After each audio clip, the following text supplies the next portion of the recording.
It really goes back to how dialed in are you and how confident are you in your abilities. I mean, that's really halfway to success.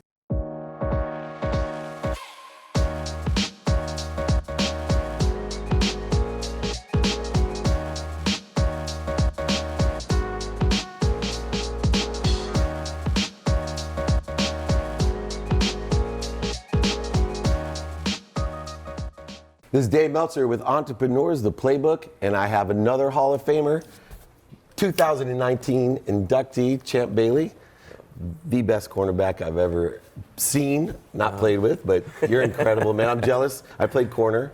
I played weak corner in college. I'm sure you were pretty good. Very too, right? weak. I was very weak. Weak corner? I remember those days. But, I want to start off, most people don't know how entrepreneurial you are. Mm-hmm. And you have a company that would have saved me hours and probably improved my grades even, is, playing football in college, my least favorite thing was getting taped. Uh-huh. Tell me about how you came up with Lasso. Well, let's be clear, it's not my idea, but I love the idea. Yeah. And basically what it is, it's driven by these socks, and these socks provide ankle support, foot support, and they reduce injuries. And the whole idea of injury prevention, it caught my attention. Being an athlete, the best way to prolong playing and doing what you want to do is actually being on the field. So got my attention, loved the product, but it all went back to the team. And I love the team aspect of the guys behind it, the things that they're doing. So it was a no-brainer to get involved. I'm a problem solver. I love solving problems. I mean, that's just that entrepreneur spirit in me, and it was a perfect fit.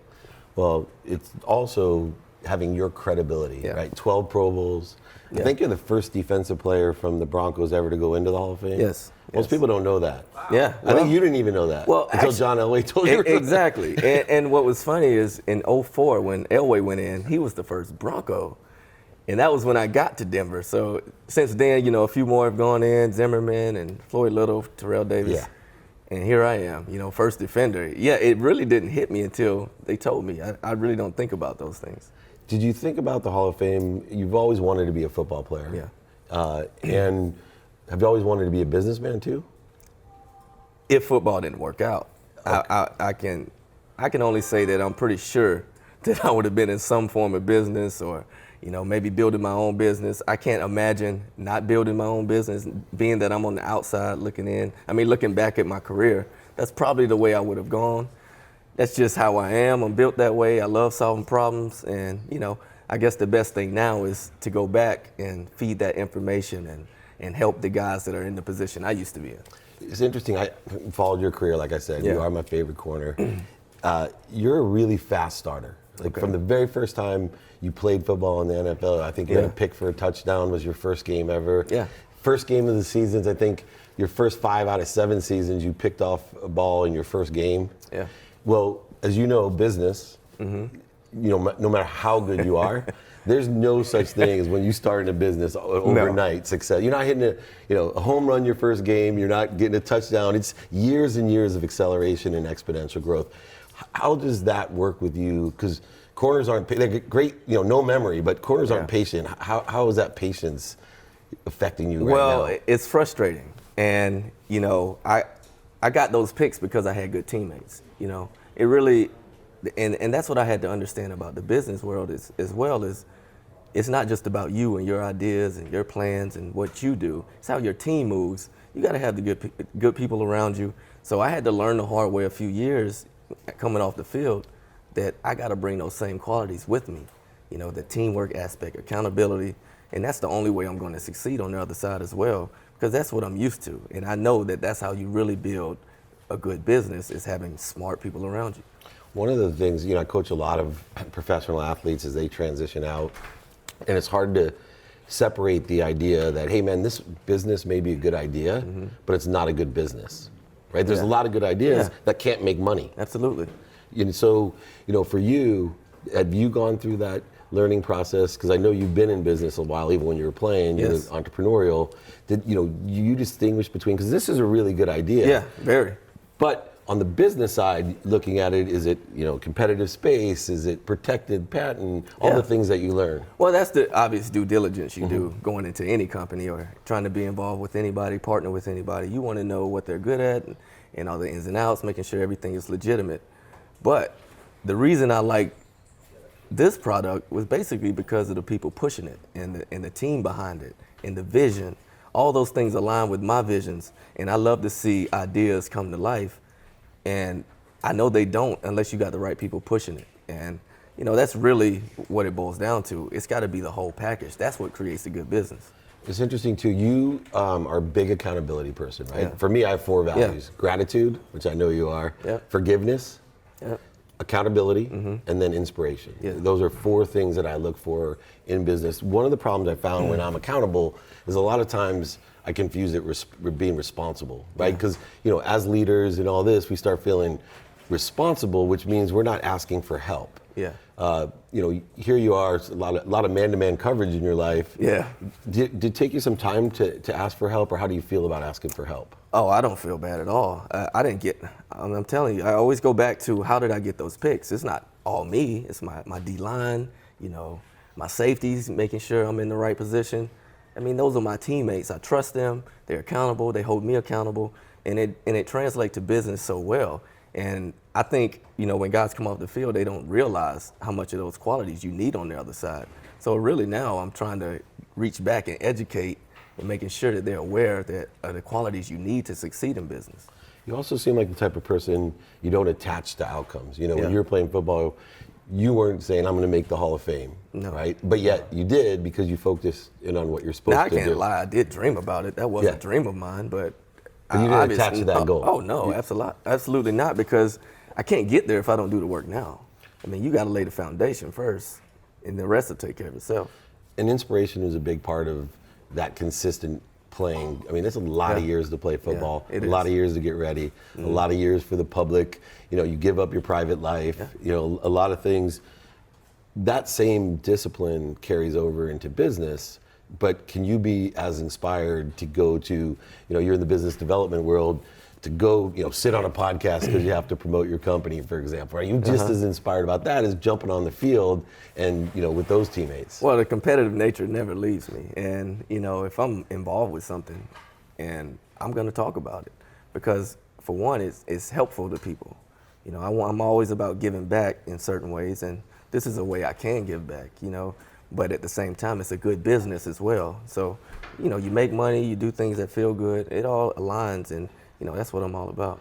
In the compression socks, though, you don't have to get taped. You can actually wear these in place of tape. And just so people know, how long did it take you to get taped each practice and game? Each foot, it depends on what I was doing to my foot. But, like say for me, for instance, maybe 10 minutes, or maybe not even 10 minutes. But per foot or both? But if I had an ankle injury or something, it's a little extra time. No, for both. Yeah. I mean, those are professional trainers that in college too. Yeah. But people don't realize, 10 minutes a day when you played, you played till you're 35. Yeah. And it's not just the time, it's the weakness. And I mean, your ankles get weakened by tape. So why should you wear it? I mean, it supports you, restricts you, your movement, and the socks just feel good. It's a natural feeling. It's what you wear anyway. But now there's actual support and actual benefit to putting the sock on. Now, I believe that most professional athletes, the best in the world, Hall of Famers, have an obsessive nature about them. They sleep, eat, and drink football, for example. I can know that from my Hall of Fame partner, Warren Moon, right? Yeah. He's still, he'll watch a flag football game and sit there and I can see his legs shaking, he starts moving. Oh, he has it bad then. Yeah, he has it bad. But he also, in work, he literally carried over his spirit of excellence into being my business partner. Yeah. Like, I was amazed. It was like 7 a.m. and he's like, all right, let's go. The day organized the same way, the routine, and he went at it the same way. Do you find that to be easy to do for you? It's not easy, I'd say, but I think the first thing is finding out what you're passionate about. And, once you figure out what you really like, because I think you think you like something and then the next thing you know is something else. And then once you figure it out, it's like, okay, going at it, and you're always going to hold yourself accountable. You're not going to get results unless you put some action behind it. So, I mean, those qualities and those techniques are always going to be there and always going to be at the forefront of any type of success. One of the things I find about athletes is the passion side. Yeah. Is that fools them as well? Yeah. You know, I talk to people all the time. They're like, I want to do something I'm passionate about. I say, hold on a second. In business, Yeah. the key to business is staying in business. The key to business is making money. Yeah. The second step is what you do with the money, right? Yeah. So I believe in profit first when you Yeah. analyze a company, Yeah. like you said in your due diligence, but then a purpose. Yeah. You know, I believe in order to have a passion, there needs to be a purpose in the business, Yep. not just to make money. Yep. Like you said, to help people. And then finally, I believe if you have profit and purpose, you can have a passion. Do you believe that someone could create you're passionate about this because you experienced this your whole life, Yes. right? So immediately you had an emotional Yes. attachment to it. Yeah. But do you find that you could be passionate if it was something, you know, like a watch company, but you knew it was profitable and half the profits went to charity? Could you think you could implement passion into that? I don't think there's an industry or a product that you couldn't get behind if it makes sense to you. You know, there's certain things you can relate to in every industry, and it's really the people that, you know, drives that passion, because yeah, there's products everywhere, but it's okay, what's the story behind it? And the stories come from the people, you know, and their experience with the product or whatever it may be. And then how does it relate to me in my life and where I'm trying to go? I mean, do they work well together? It's those little things. I think the whole team aspect really drives me and gets me excited. And then when you have a product to go with it, I'm more than likely to get behind you. It's interesting because even in football, you know, running Lee Steinberg and having so many great athletes around me, I found it interesting that not every football player lived like it wasn't their innate passion, but they got passionate about the team, the sport. But when the day came to quit, it was, you know, guys like you is like just one more year. Like Warren played till he's 44, right? Yeah, exactly. Yeah. And that's before the quarterback protection. Right. Yeah. Thank you. I'm a huge Warren Moon fan. Oh, man. So Wow. what he did is incredible. But when you're, you know, when you're that type of player, and things don't go well, which in business you're guaranteed, you're well trained as a DB because you're going to get beat. Yeah. Right. There's no DB that plays any time that has not been toasted. And in business, I don't know one entrepreneur that doesn't get toasted. Yeah. Right. You get beat. Yeah. We're, you know, a passionate guy that loves the sport. You know, my knees are bad. I'm going to quit at 28 now. Yeah. I got enough money. Where other guys are going to play until they can't walk. Yeah. Do you find that you have that type of passion in the entrepreneurial side, that you'll do whatever it takes to succeed? No, I mean, being realistic is one thing. And, you know, and the thing about football is you can't just work through an injury.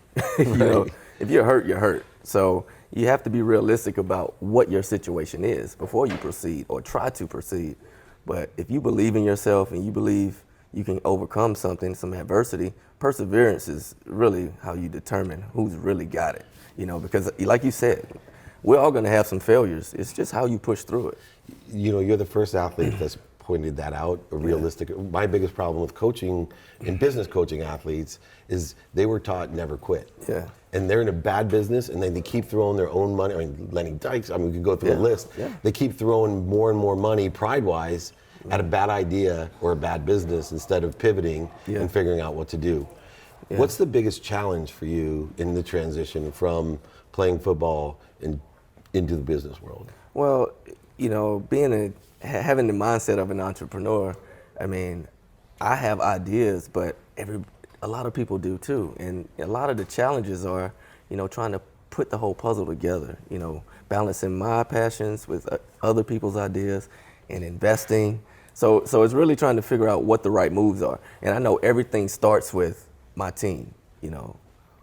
The people around me, we got to make sure we're all on the same page. I don't care what direction we go. Even if it seems like a bad idea in the beginning, if we're together, we're more than likely going to succeed on the other side.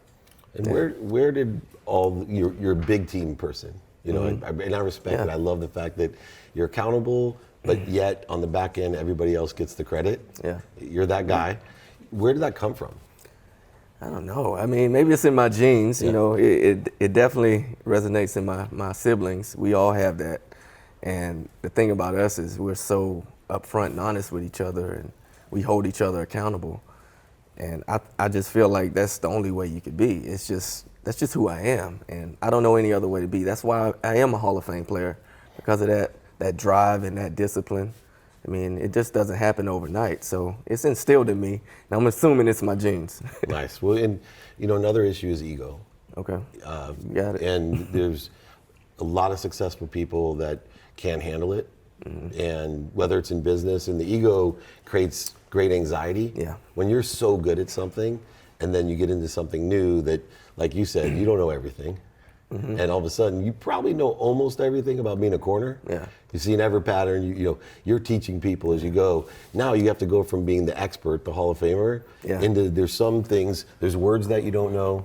There's business things that you don't know. So right? You mentioned that. Yeah. Isn't it true? Yeah. The lingo is very important, and I learned that kind of the hard way. But I taught myself. I think education is everything, and that's why we put together this thing we call GAIN, Global Athlete Investor Network. And we're going to do a one-day summit in June. And it's really just an education and access platform. Guys like myself, a lot younger, even old, it doesn't matter. You're a young professional, come in the room. You'll learn some things, and you also have access to some things. So, I mean, I think that's the only way that you overcome those fears of not being the best. You teach yourself. You learn. You listen. You look at the people who've done it successfully, the Magic Johnsons, LeBron James. These guys have been successful in business. I follow them very closely to see what they're doing and how they move, and I mean, I'm trying to learn. I don't think I know everything. Yeah, and Kobe and Warren. We can go on and on. Yeah, when I was with Warren at Lee's, and he had asked me to partner into our marketing company, the thing I most respected about him and my biggest fear was that he would think he's a Hall of Fame quarterback. Yeah. He's a leader. Yeah. He's not used to being questioned or whatever, but the cool thing that he said one time, I mentioned something I didn't know, and he said, hold on a second. He goes, can you explain that to me? I don't have a clue what you just said, what that word means. It takes a lot for a guy to do that. And he said, my mom always told me, if I don't know something, ask and learn. That's how I'm going to do it. So can you explain that? And I said, oh my God, this guy is humble and gracious, and he's willing to be a teammate, not just a quarterback. He's willing to be a teammate as a quarterback, as you are a corner. Now, last question. As you transition your career, you're going to have a great honor in August. I've been there probably 20-some years in a row. Dave Baker is probably going to be one of the biggest men you've ever stood next to. Yeah, he was. Right? He knocked on my door and almost broke it down. So, Yeah, it's scary. Like, I'm not playing anymore, man. I know. You're going to have your speech. Mm-hmm. And, that speech is going to be really important.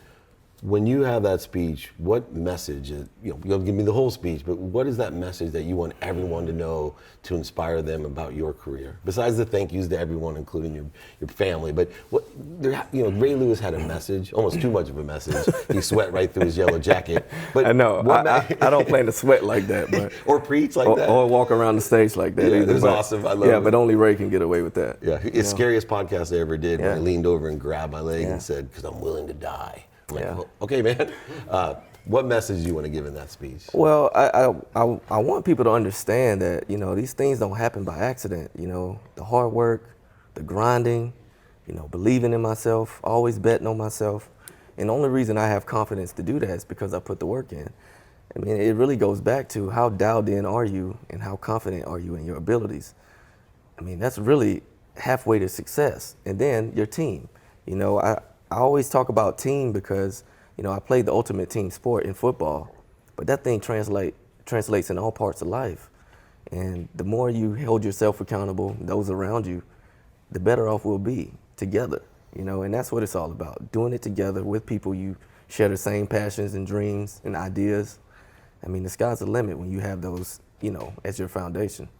I'll tell you this, for the million viewers that we have on this show, go back, rewind this, watch that answer again, because that answer is what it takes to be a successful entrepreneur, philanthropist, and football player. Yes, sir. Man, it's been a pleasure to have you. You are definitely a Hall of Famer. My man, appreciate you. Champ Bailey, Lasso, Dave Meltzer, Entrepreneurs, The Playbook.